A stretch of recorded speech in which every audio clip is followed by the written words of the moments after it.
છેતરપિંડીના આરોપમાં એક નાઇજીરિયન સહિત 6 આરોપીઓની અમદાવાદ સાયબર ક્રાઇમે મુંબઈ અને બેંગાલુરુથી કરી ધરપકડ.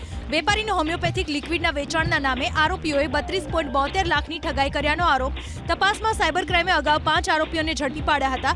ત્યારે આજે મુંબઈના માસ્ટર માઇન્ડ સલીમ શેખ અને ડોક્ટર ત્રિજુગીલાલ કુર્મી નામના આરોપીને સાયબર ક્રાઇમની ટીમે ઝડપી પાડ્યા.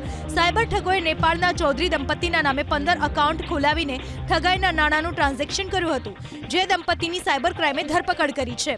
આરોપીઓ જુદી જુદી એન્ટરપ્રાઇઝના નામે બેંક એકાઉન્ટ ખોલાવીને ઠગાઈના નાણાં જમા કરાવતા હતા.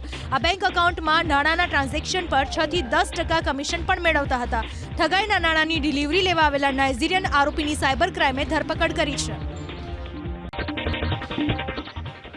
છેતરપિંડીના આરોપમાં એક નાઇજીરિયન સહિત 6 આરોપીઓની અમદાવાદ સાયબર ક્રાઇમે મુંબઈ અને બેંગાલુરુથી કરી ધરપકડ.